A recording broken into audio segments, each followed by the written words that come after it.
Bendiciones, hermanos. Feliz sábado. En este día estuvimos preparando un tema muy importante, un tema que llama mucho la atención, ¿sí? El tema es el nuevo orden mundial. Hemos escuchado mucho esta palabra, que todo el tiempo se habla del orden mundial, el nuevo orden económico, crisis económica, qué es lo que pasa. Sabemos que esto está profetizado en la Biblia. Antes hubo un nuevo orden mundial, ¿dónde fue? ¿Cómo fue? Bueno, es un tema bastante complejo y largo. Nosotros agarramos una rama, ¿sí?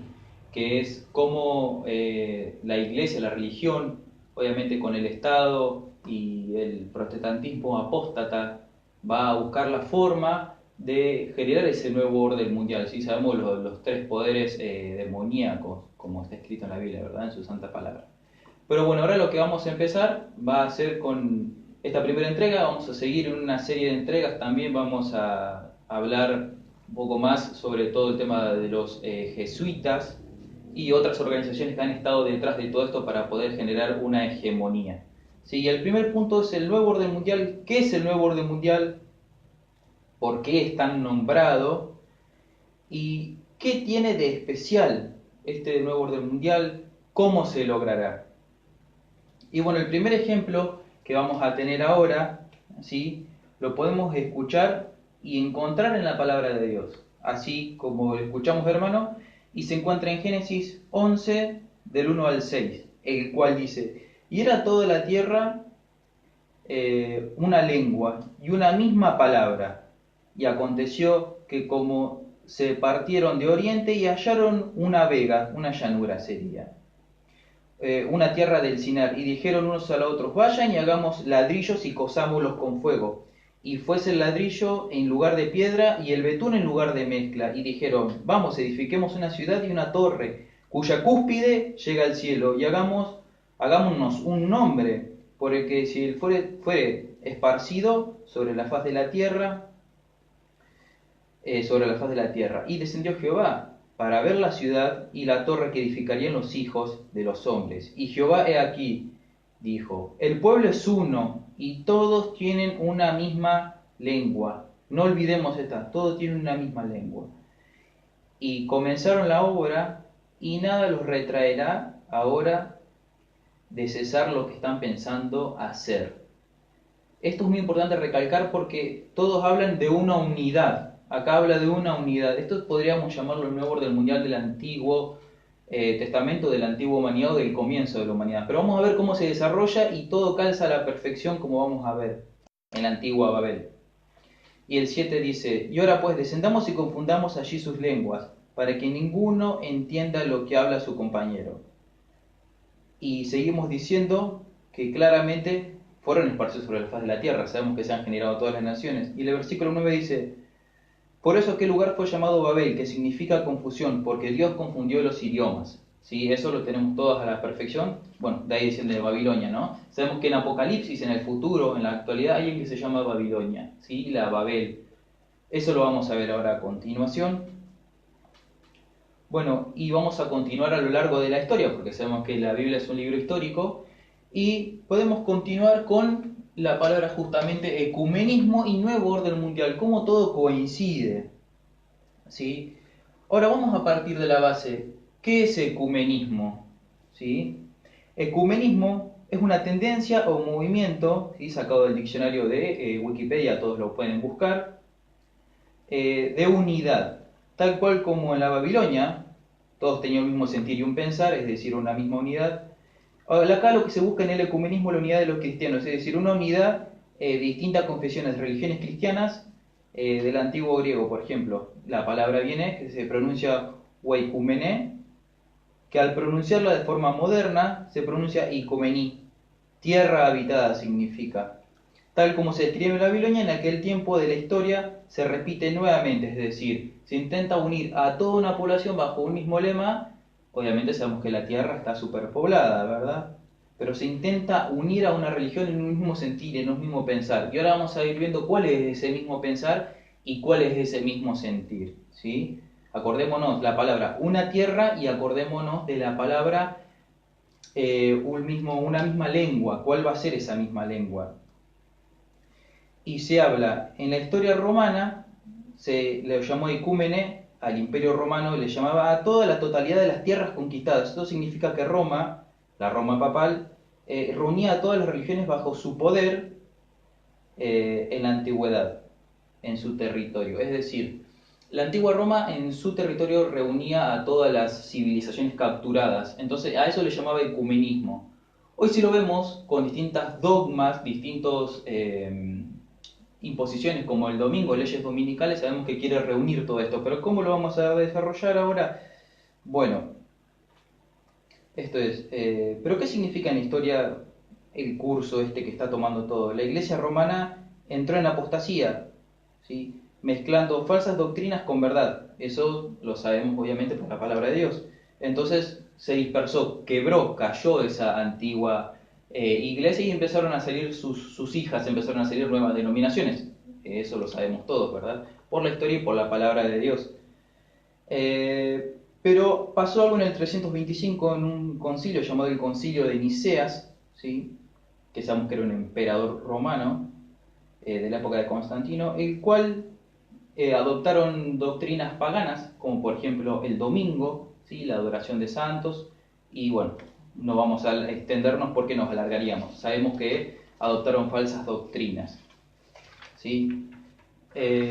También es importante recalcar, ¿sí?, que si seguimos el rumbo de la historia como se está plasmando, tenemos la persecución de la llamada Santa Inquisición, ¿sí?, que, bueno, justamente toda la persona que predicaba todo lo contrario de lo que el catolicismo o en ese momento el poder predominante que era el papado se oponía a ellos, ¿no? O predicaba la palabra de Dios, porque realmente el que predica la palabra de Dios está en contra del catolicismo, ¿verdad?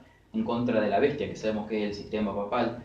Eran quemados, cortados en pedazos, decapitados. Bueno, eso queda muy claro. Sabemos también por profecía que toda esta persecución fue 1260 años, por las cuales ellos también tuvieron cautiva la palabra de Dios, porque todo que estaba fuera del sistema papal no tenía acceso a la Biblia.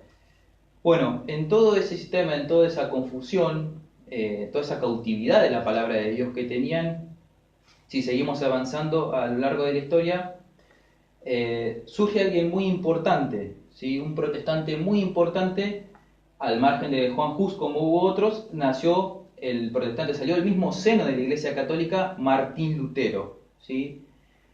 Bueno, sabes que Martín Lutero clavó sus 95 tesis en el castillo, el cual él explicó por qué se oponía a ese régimen que era tan totalitario como pues, sabemos que es el catolicismo, el cual hoy por hoy está intentando reunir a todas las iglesias bajo un mismo lema, ¿verdad? Una misma lengua, como dijimos al principio. Él lo que hizo fue denunciar el error, denunciar las herejías del catolicismo, las cuales se abusaban de poder.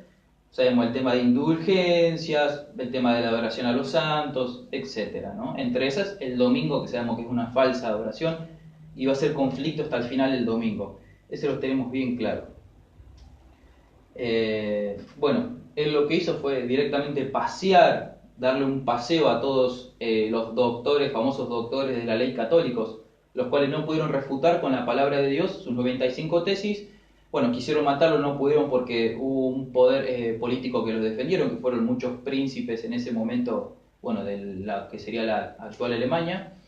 Y bueno, sabemos que gracias a eso él pudo seguir desarrollándose, bueno, y de ahí surgieron tantas ramas protestantes, ¿no?, que protestaban en contra de semejante apostasía que estaba generando la Iglesia Católica. Pero aquí surge también algo muy importante. En el momento de quiebre y en el momento del esparcimiento surge la Contrarreforma Protestante.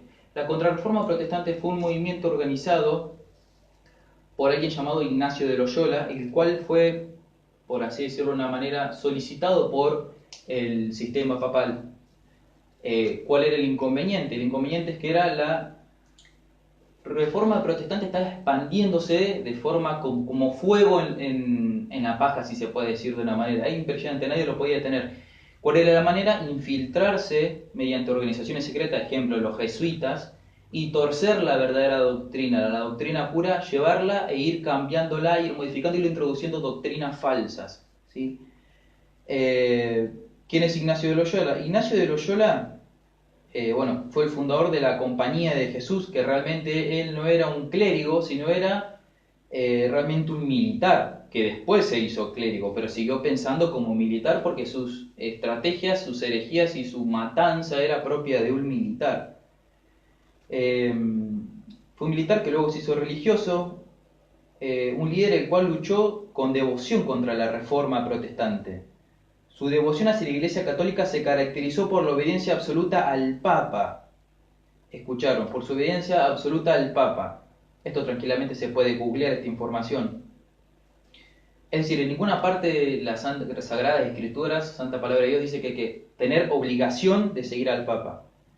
Bueno, Ignacio de Loyola era un militar y fiel al juramento jesuita hasta el final, ¿no? Eso lo sabemos claramente. Acá lo que se plantea en la Contrarreforma, ¿sí?, es que el señor Ignacio de Loyola, después de 1500, comenzó a analizar una serie de reformas en las cuales, como hemos dicho hoy, es introducir mentiras el cual pudiera torcer la verdad presente. La Compañía de Jesús fue fundada por Ignacio de Loyola, ¿sí?, con las dos principales obediencias, como habíamos dicho, absolutamente al Papa, ¿sí? Ahora vamos a ver otra. Y acá tenemos, por ejemplo, Abraham Lincoln, ¿sí? Él bien claro dice que la guerra civil, escuchemos un ejemplo, la guerra civil americana nunca puede haber sido posible sin la siniestra influencia jesuita.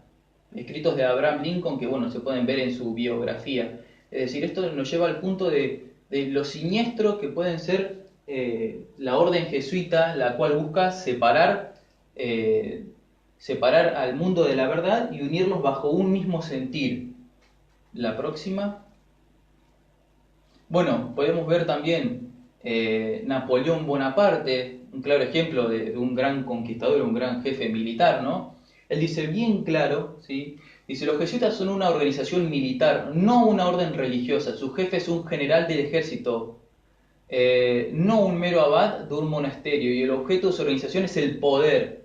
Poder del más despótico ejército, poder absoluto y universal, poder para controlar el mundo bajo la voluntad de un solo hombre. ¿Sabemos quién es ese solo hombre? Es el hombre de pecado, el hombre que quiere hacerse del control mundial, del nuevo orden mundial. Ahora vamos a ver un ejemplo, ¿sí? Los jesuitas para Napoleón, acá lo explica bien claro y deja bien explícito. Dice, los jesuitas son una organización militar, no una orden religiosa, como ya hemos dicho hoy. Su jefe es un jefe del ejército, no un simple monje de un monasterio, y su propósito de la organización es el poder absoluto, el poder universal, el poder de controlar el mundo por voluntad de un solo hombre, el general de los jesuitas, siendo el maestro soberano entre los soberanos, soberano entre los soberanos. Donde quiera que los jesuitas sean admitidos, serán los que harán lo que sea, lo que dijeren, lo que cueste. Cada acto, cada crimen, muy atroz que sea, es un trabajo misterioso y es cometido para interés de la sociedad de los jesuitas y por orden general. Es decir, para ellos, cada uno de sus ataques, de sus golpes, es válido. Es decir, ellos pueden absolutamente con impunidad tomar el poder como sea, que ahora lo vamos a seguir desarrollando en la próxima. El juramento jesuita, ¿sí? Se los voy a redactar desde acá porque no se ve muy bien.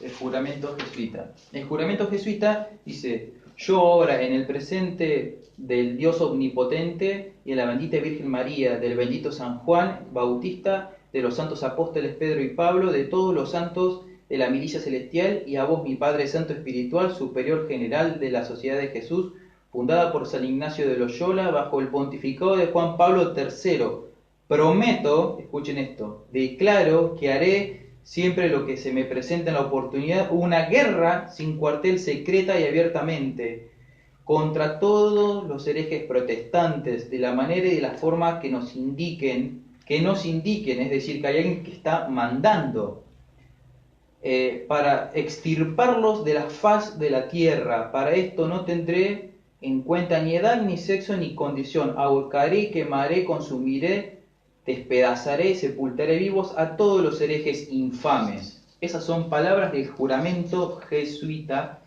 que se los vamos a dejar. Todo esto, todo este material lo van a tener al final en un PDF que se llama Los terroristas secretos, la historia no contada de los jesuitas. Al final del video va a haber un enlace el cual lo van a poder descargar de forma gratuita, es un libro, para saber todo esto que los jesuitas son realmente, quiénes son los que dominan el mundo. Ahora vemos, bueno, este hombre es un claro ejemplo de lo que le pasa a los que se le oponen a los jesuitas.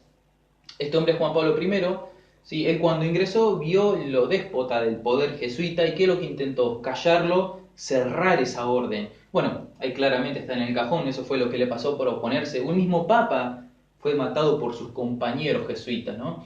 Asesinado por los jesuitas a 33 días después de su elección, en 1978, por intentar quitar del puesto al día siguiente de su muerte al Pedro Arrupe, general superior de la orden. Es decir, él, teniendo el poder máximo, intentó hacer bien las cosas, o eso dice acá al menos, y bueno, terminó en un cajón. Eso es lo que hacen los jesuitas, ¿sí? Bueno, ¿cuáles son los dogmas jesuitas? La creencia. Bueno, el dogma jesuita es el dogma de la Inmaculada Concepción de María. María nació sin naturaleza pecaminosa, se declaró en 1854 por el Papa Pío IX.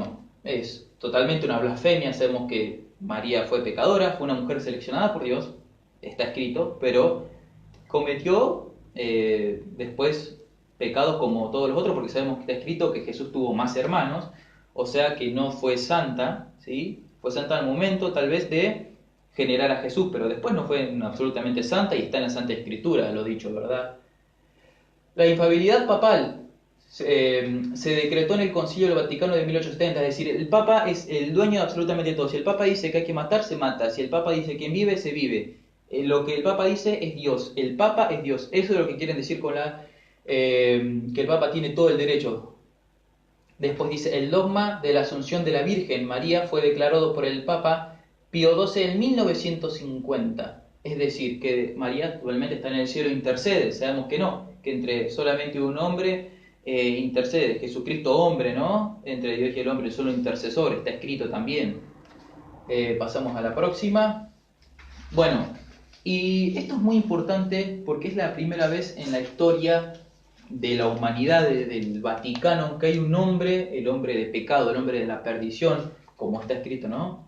El cual está al frente de esta orden, y es el famoso Papa Francisco, que es un jesuita. Sí, esto es, creo que esto debería de encender todas las alarmas. Un jesuita enfrente del Vaticano, sí, es decir, hubo un papa y lo mataron. Imagínense lo que puede hacer este hombre enfrente de semejante coalición de cardenales, ¿no? Fíjense lo que dice, y es muy importante resaltar esto, porque este es conocido como el Papa de los pobres, el Papa de los humildes, que de humilde no tiene nada. Eso lo sabemos bien claro. Dicen los jesuitas. Comentario de la hermana Elena G. de White, ¿sí? Ligados por votos de pobreza y de humildad perpetuas, estudian el arte de adueñarse de la riqueza y del poder, para consagrarlos a la destrucción del protestantismo y al restablecimiento de la supremacía papal. Tremendo, tremendo cómo ellos usan esa vestimenta de cordero, pero interiormente son unos lobos, porque su intención verdadera no es la unificación de todas las iglesias, es el poder absoluto, la supremacía papal. Eso es lo que ellos quieren lograr, no mostrarse como humildes siervos. Eso es lo que muestran, pero no es lo que son. ¿Seguimos? Dice, ¿y quién es el hombre de pecado?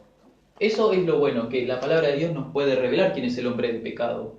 Y dice, aquí inicuo, quien dice la palabra de Dios. Segunda de Tesalonicenses 2, 3 y 4. Dice, nadie os engañe de ninguna manera, porque no vendrá, sino que antes venga la apostasía. Es lo que está sucediendo. Todas las iglesias están apostatando, están saliendo realmente de sus principios fundacionales. Apostasía sin que se manifieste el hombre de pecado y el hijo de perdición, el cual se pone y se levanta contra todo lo que se llama Dios y es objeto de culto, tanto que se sienta en el templo de Dios como Dios, haciéndose pasar por Dios. Bueno, acá nos queda bien claro quién es, ¿no? Después, antes de que pudiera esperar la venida de Cristo, comentario de la hermana Ellen G. de White, ¿sí? Debería manifestarse el hombre de pecado. Su obra de ensalzamiento y blasfemia es un suceso que debía ser precedido antes de la apostasía y revelaría una forma de anticristo que debía actuar la levadura de la apostasía con un poder creciente hasta el fin del tiempo. ¿Quién es este hombre? Podemos ver bien claramente quién es el anticristo el que planea el nuevo orden mundial. ¿Por qué? Vuelvo un cachito para atrás. Porque dice bien claramente, Dios de Israel, abajo no se alcanza por ahí ver el comentario, pero lo voy a leer. Dice, Dios de Israel, que moras entre los querubines, dice, tú eres Dios sobre todos los reinos de la tierra. Es decir, él antes estaba en una silla de oro y por hacerse sentir el papa de los pobres, pidió una de mármol, bueno, el mármol más caro del planeta, ¿verdad? Pero fijemos que él está tomando el lugar que dice en Isaías 37:16. Él se está poniendo en el lugar de Dios porque se sienta entre los querubines. Total blasfemia, total blasfemia. Después dice, siguiendo, falsos votos de pobreza, que era lo que habíamos hablado hoy. Comentario de la hermana Ellen G. de White, ¿sí? Al darse a conocer como miembros de la orden jesuita, claramente, se presentan con cierto aire de santidad, visitando cárceles, atendiendo a los enfermos y a los pobres, haciendo profesión de haber renunciado al mundo y llevado el sagrado nombre de Jesús. Ellos dicen haber llegado el sagrado nombre de Jesús, pero realmente no son lo que dicen en lo absoluto.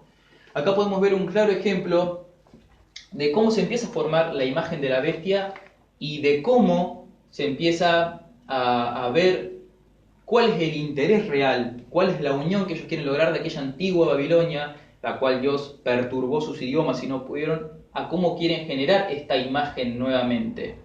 Está bien claro. Y la palabra es condenatoria, es decir, Juan Pablo II lo dijo en una de sus visitas en Detroit, ¿sí? El 7 de julio de 1998, dijo, la obediencia a Dios es herejía, es decir, los que obedecen a la palabra de Dios son herejes, ¿sí? Las personas que vienen la santidad del domingo debe ser castigado como hereje. El domingo no es un día santo, está bien claro, el sábado, lo dice cientos de veces la palabra sábado, acuérdate del día sábado para santificarlo, Éxodo 28, bien claro está, el domingo no tiene nada de santo, eso fue algo inventado y lo vamos a ver ahora. Bueno, acá hay un tema muy importante, el cual se empieza a amasar todo este tema, ¿sí? Que es bajo el concepto que intenta el Papa unir al mundo. ¿Y cuál es el concepto? El Laudato Si, ¿sí? El Laudato Si es un intento realmente de unir al mundo bajo el cambio climático. Sabemos que el mundo está sufriendo destrucciones, climas alterados y hay muchas cosas más en el cambio, pero bueno, eso sería para otra transmisión en vivo. Pero sabemos que el planeta está siendo afectado por lo que sería la negligencia humana, es verdad, ¿sí? Pero bajo ese concepto está intentando unir bajo una agenda que llega hasta el 2030, que haya cero pobreza, redistribución justamente de la riqueza, y bajo el lema de la casa común, que es el planeta Tierra, que es donde todos vivimos, la observancia del domingo. ¿Pero por qué? ¿Por qué tenemos que observar un día que no cuerda con nuestra creencia, con nuestra fe, que no cuerda con la palabra de Dios? ¿Por qué? Porque justamente es como un mismo sentir y un mismo hablar, y ahora lo vamos a seguir desarrollando. Bueno, ¿qué es lo que han logrado los jesuitas? ¿Sí? Los jesuitas han logrado lo inesperado. Realmente esto que vemos acá es impensado. Con el imán de Egipto, el máximo referente islámico en todo el planeta, cuando sabemos que, bueno, durante la guerra de los templarios se mataban unos a otros por la riqueza, sabemos que había otros intereses, pero bueno, es largo el tema. Pero ¿ha logrado unir el Papa jesuita a las religiones mundiales? Bueno, ellos bajo el lema de paz y seguridad, como podemos observar, están haciéndose un saludo y dice, los líderes de las dos religiones más importantes del mundo, el catolicismo y el islámico, han sellado un pacto global de paz en los Emiratos Árabes, no solo con la firma de un documento, sino que también con un beso en la mejilla. ¿Qué quiere decir esto? Están ordenándose, justamente se están alistando para generar algo que se está gestando. ¿Qué es lo que se está gestando? Realmente esto es histórico lo que sucedió. Y ahora lo vamos a seguir viendo. Bueno, un claro movimiento ecuménico en la actualidad, ¿sí? La Babilonia. ¿Sí? La Babilonia, este movimiento ecuménico es terrible, hermano, es terrible. Porque también vemos cómo está avanzando todo esto y cómo tenemos desde budistas hasta ortodoxos, cómo tenemos judíos, mesiánicos, todos unidos bajo una propuesta que todos sabemos que bíblicamente no existe, bíblicamente no está. Es así. Si querés seguir. Bueno, acá podemos seguir cómo el Papa Francisco se junta con los máximos líderes, ¿sí? Lo que sería este ortodoxo ruso, y cómo se va juntando con los distintos empresarios del planeta para poder generar justamente ese orden mundial. Esto es parte de la agenda del orden mundial. Si querés seguimos avanzando. Mira, este es uno de, como podemos ver, es uno de los ortodoxos, pueden observar.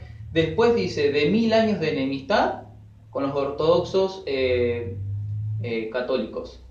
Es una rama del catolicismo ortodoxa la cual se volvieron a unir después de 1000 años bajo obviamente la influencia jesuita, que nunca se había podido lograr con los otros papas. Bueno, este papa pudo lograr ese ecumenismo que tanto se está amasando desde hace miles de años, y ahora vamos a seguir viendo.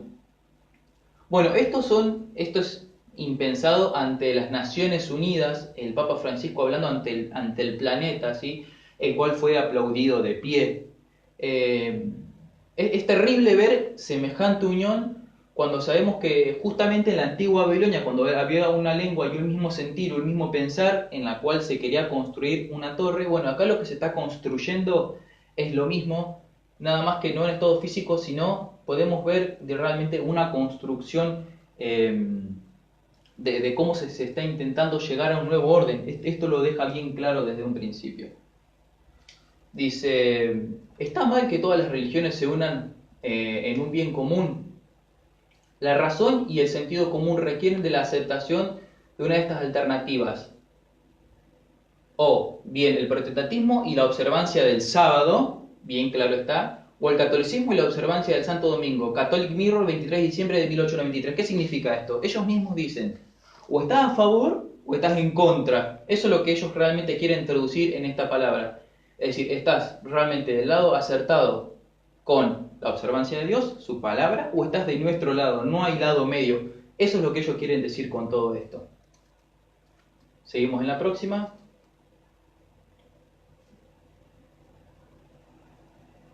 Dice, ¿la autoridad de Dios o la autoridad del Vaticano?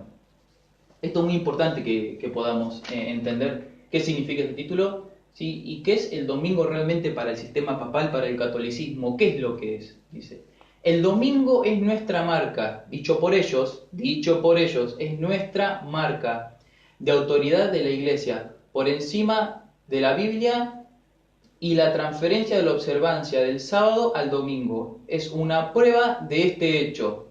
Catholic Record, 1 de septiembre de 1983. Es decir, ellos se alegan que tienen el poder, para hablar por sobre la palabra de Dios. Algo totalmente que en ningún lado está escrito, nadie tiene el poder más que Dios de conferir eso, y sabemos que la ley de Dios también es su carácter. El que intenta cambiar la ley de Dios ataca el carácter de Dios. Eso está bien explícito en la palabra de Dios. Ahora vamos a ver la segunda. Bueno, y acá podemos ver un ejemplo que dice, la iglesia y el sábado. La iglesia católica bien claro dice, en la nueva ley se guardará el domingo en lugar del sábado, no en virtud de un mandato divino, sino por una constitución eclesiástica. Y podemos ver quién lo dice esto, Santo Tomás de Aquino, ¿sí? Bueno, y acá tenemos toda la cita en su página 148. Después tenemos la Iglesia Católica, ¿sí? ¿Qué es lo que dice la Iglesia y el sábado?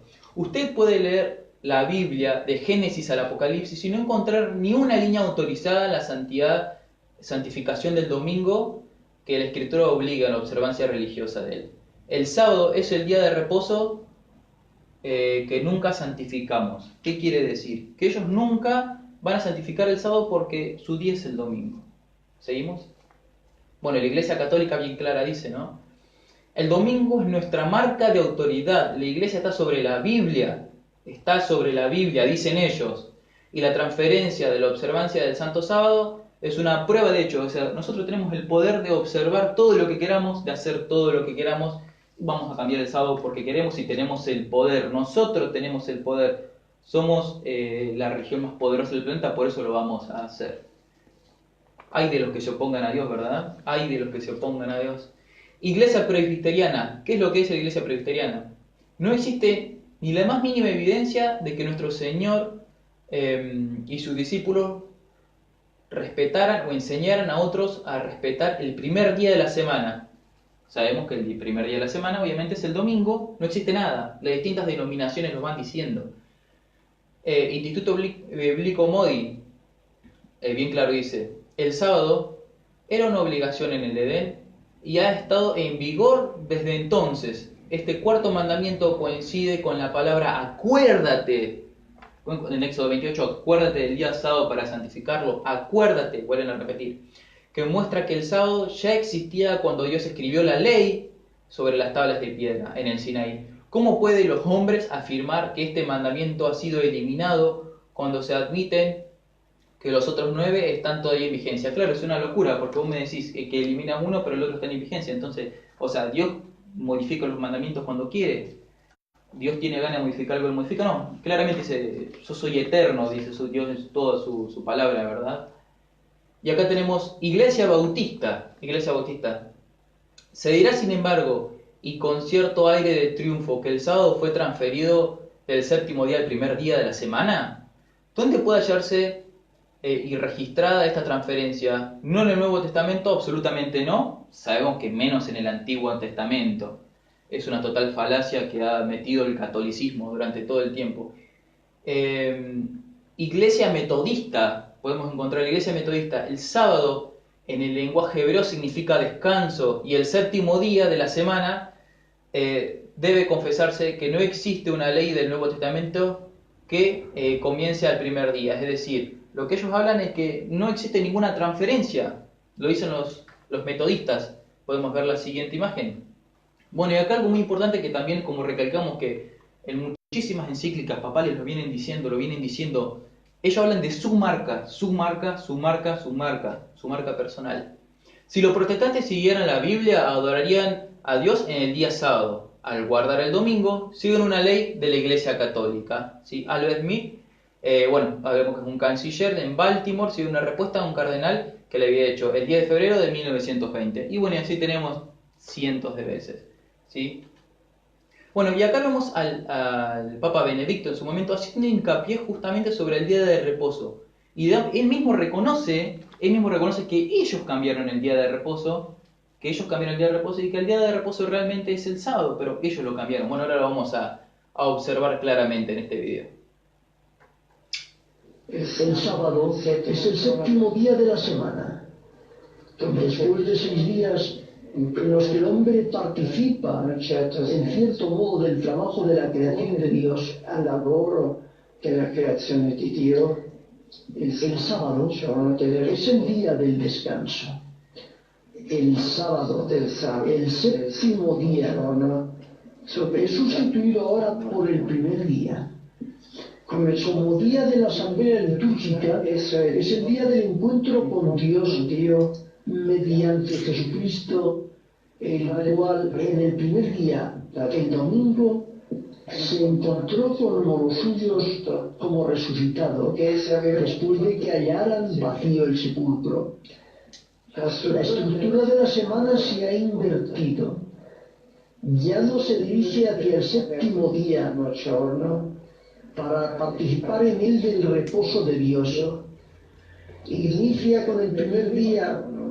Bueno, ahora vamos a continuar. Bien claro dice que la estructura se ha invertido. Me gustaría saber en qué parte de la palabra de Dios dice que la estructura realmente se ha invertido. Ahora vamos a continuar con el video, pero me gustaría saber en qué parte de la estructura dice que se invirtió, porque en ninguna parte dice que la palabra de Dios en el video dice aboga por el cambio, es decir, la palabra de Dios dice yo autorizo el cambio. En ninguna parte de la palabra de Dios autoriza el cambio.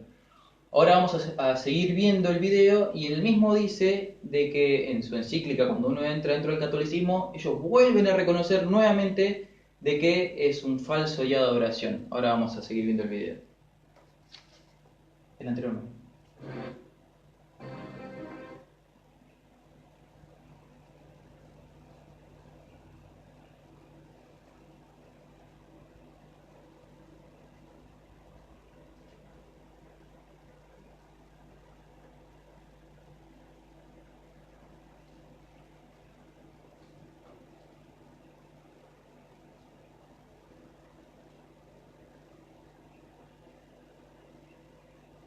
Bueno, hermanos, El sábado se ha invertido. ahí está. Ya no se dirige hacia el séptimo día, ¿no? Para participar en él del reposo de Dios. Inicia con el primer día como día del encuentro con el resucitado. Pues este cambio es un hecho extraordinario si se considera que el sábado, el séptimo día, como día del encuentro con Dios, está profundamente enraizado en el Antiguo Testamento. El Catecismo afirma que este cambio fue realizado en honor a la resurrección de Cristo. Sin embargo,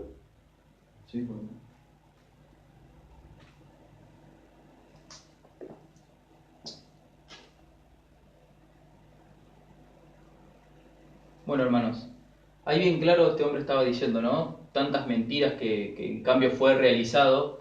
Y ahora vamos a ver si realmente este cambio fue realizado. Ahora vamos a ver otro video, ¿sí? Que dice... No, la anterior, por favor.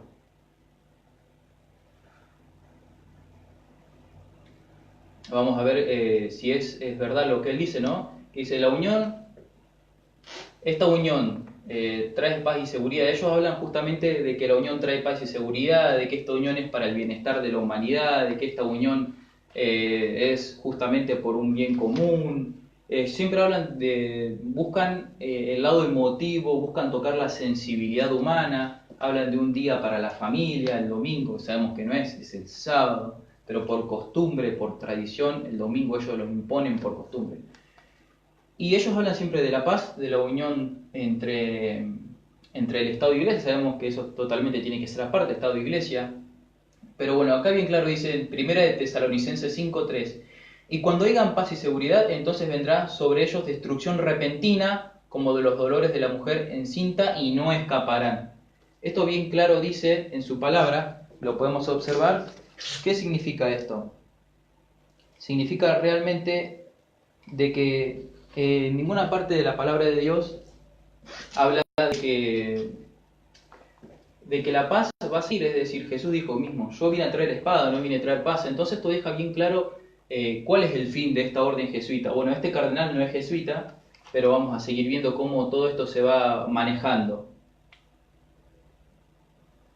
Y acá tenemos un ejemplo de un llamado del orden mundial, cómo en los noticieros más importantes del mundo salen estas noticias como algo bueno, como algo interesante, como algo importante, cómo se hacen eco de la comunicación global para poder ir y seguir amasando todo esto, ¿verdad? Ahí podemos ver un ejemplo.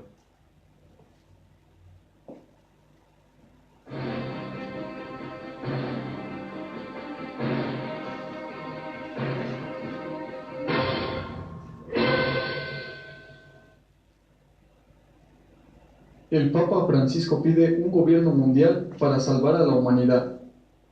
En estos días ha salido una nota donde el Papa Francisco hace un llamamiento mundial para hacer frente al cambio climático. Además, otros líderes religiosos junto con el Papa también hicieron un comunicado para la unidad mundial presentado en un video. A raíz de eso, han salido varias teorías sobre esta nota que relacionan con el nuevo orden mundial y la divulgación extraterrestre. A continuación, estas dos versiones de la nota. La primera: el Papa Francisco llamó a un gobierno mundial y autoridad política la semana pasada, argumentando que la creación de un gobierno mundial es necesaria para combatir temas importantes como el cambio climático.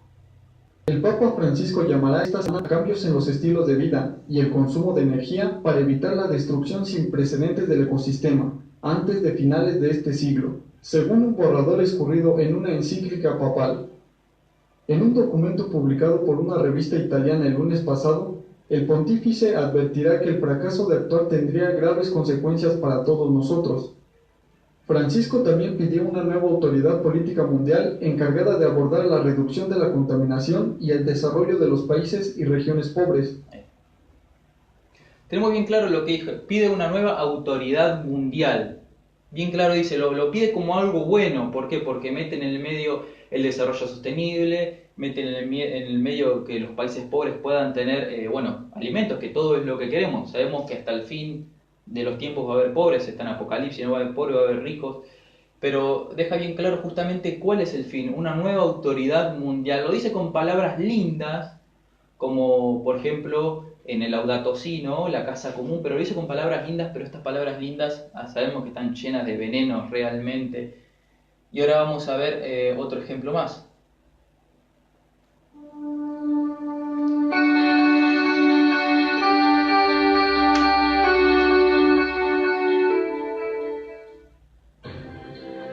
La mayor parte de los habitantes del planeta se declaran creyentes. Esto debería provocar un diálogo entre las religiones. No debemos dejar de orar por él y colaborar con quienes piensan distinto. Confío en Buda. Creo en Dios. Creo en Jesucristo. Creo en Dios, Alá. Muchos piensan distinto, sienten distinto, buscan a Dios o encuentran a Dios de diversa manera. En esta multitud, en este abanico de religiones, hay una sola certeza que tenemos para todos. Todos somos hijos de Dios. ¿Escucharon el lema? En este abanico, en esta multitud de religiones. Estamos hablando justamente como se planteó en la antigua Babilonia, volver a ser una unidad, volver a ser una misma palabra. Eso es lo que plantea. ¿Qué es lo que dice? Todos somos hijos de Dios, pero ¿somos todos hijos de Dios realmente? ¿Por qué no buscamos la palabra de Dios? ¿Qué es lo que dice? Y ahí está la pregunta. ¿Todos somos hijos de Dios? ¿Qué dice la palabra de Dios con respecto a los dichos del Papa? Juan 1 dice en 12, mas todos los que recibieron y los que creen en el nombre, se les dio la potestad de ser hijos de Dios. Obviamente lo que era el nombre de Jesús, ¿no?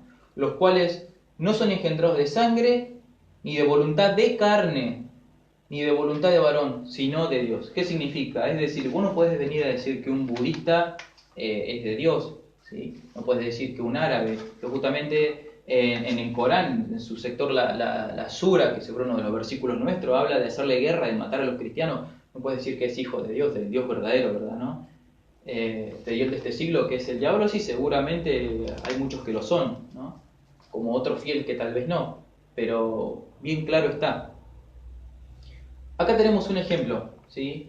De lo que justamente es el ecumenismo y lo que es el nuevo orden mundial. Obviamente, ya el fallecido David Rockefeller hace aproximadamente un año, ¿quiénes se le unieron justamente a este lema? Todos somos uno, ¿verdad? Pero él no solamente está hablando de las religiones, que todos somos uno. Está hablando justamente que los empresarios también se ve que son uno con él, porque son los empresarios más poderosos del planeta Tierra.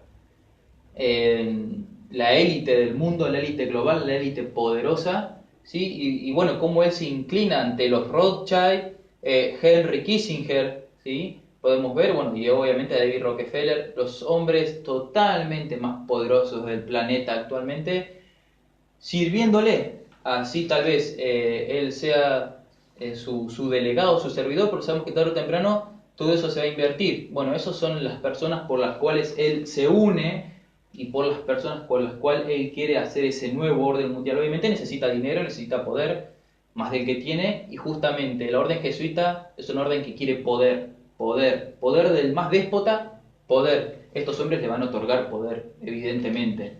Ahora vamos a seguir viendo. Y miren lo que dice David Rockefeller, ¿no? Qué casualidad cómo coincide todo, el que recién besaba la mano y dice: estamos al borde de una transformación global. Todo lo que necesitamos es una gran crisis y las naciones aceptarán el nuevo orden mundial. Nuevo orden mundial. ¿Cómo suenan esas palabras? Desde la antigua Babilonia hasta la actualidad. ¿Cómo suena el nuevo orden mundial? Vamos a seguir viendo.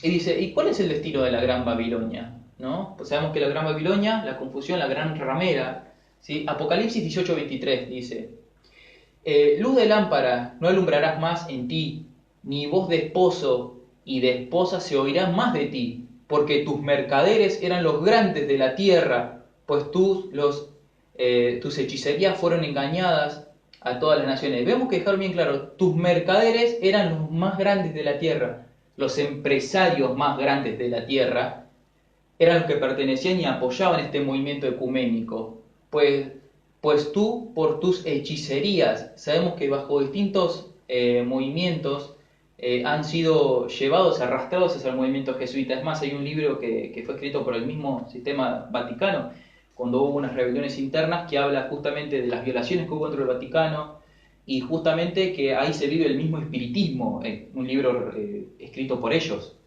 Entonces, bien claro, la palabra de Dios nos viene revelando hace miles de años qué fue lo que sucede. Ahora vamos a ver el próximo. Y acá vamos a la otra contraparte, porque ya hablamos toda la contraparte de lo que sería el nuevo orden mundial y cómo el enemigo prepara un pueblo para alistarlo sobre su lado y cómo Dios prepara otro pueblo más humilde, obviamente mucho más reducido. Lo sabemos que van a ser selectos y seleccionados, van a ser las fuerzas especiales de Dios, ¿sí? ¿Quiénes son estas personas? Dice Ezequiel 20, del 12 al 20, ¿sí? Lo explaya todo, pero dice bien claro: les di también mis sábados para que fuesen señal entre mí y ellos, para que supiesen que yo soy el Eterno que los santifico. Le di la señal entre mí y ellos. ¿Y cuál es la señal? ¿Cuál es la señal? Bueno, la palabra de Dios lo dice: santificado mis sábados, que sean una señal entre mí y vosotros, para que sepáis que yo soy eterno, que soy vuestro Dios. Ahí ya tenemos una clara referencia de cuál es la señal de Dios. Y ahora vamos a ver más referencias. Y bien claro, y acuérdate del día sábado para santificarlo. El sábado es el día de reposo del Señor tu Dios, porque 6 días el Eterno hizo la tierra y el mar y todo lo que contiene, y reposó el 7º día. Por eso el Señor lo bendijo el sábado, lo declaró santo. Más claro que eso, hermanos, ¿cómo puede ser que un poder venga a decir que santificó un día, un poder totalmente ecuménico, un poder totalmente de Babilonia, santificó un día? ¿Y cómo sigue diciendo la palabra de Dios en Apocalipsis 14:5? Dice: en sus bocas no fallada mentira, pues son sin mancha delante del trono de Dios. Apocalipsis 14:5. Y en Apocalipsis 21:27 dice: no entrarán en ella ninguna cosa inmunda, ni la que hace abominación, mentira, sino solamente lo que están escritos en el libro de la vida y del Cordero. Sabemos que esa gente obviamente tienen una marca especial en su frente y en sus corazones grabadas la ley. Y ahora lo vamos a ver cómo.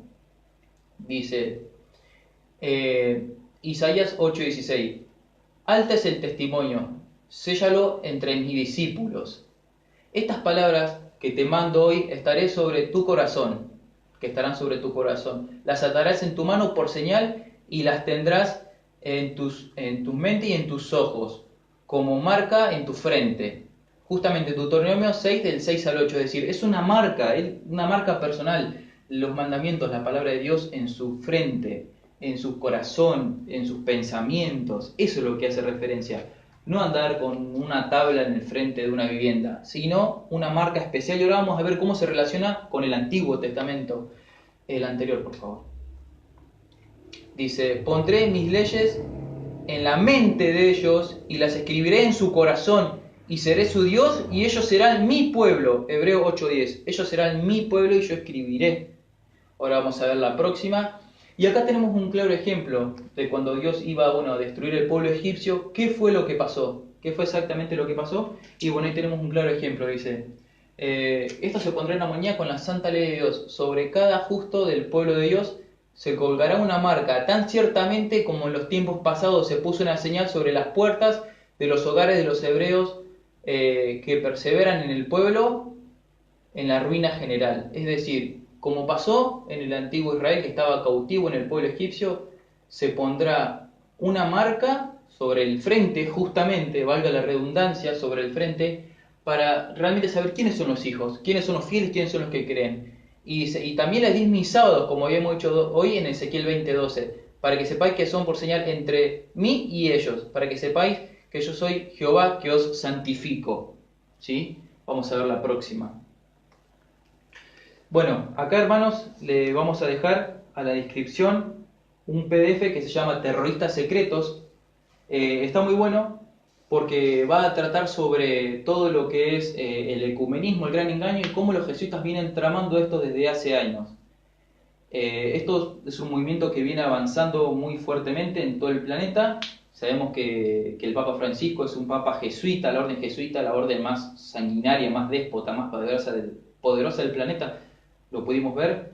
Si quieren más información nos puede escribir al privado, nos puede dejar en los comentarios y bueno, vamos a dejar los enlaces del link en el video. Vamos a dejar un libro de regalo, PDF, vuelvo a repetirlo, se llama Terroristas Secretos, la historia no contada de los Estados Unidos.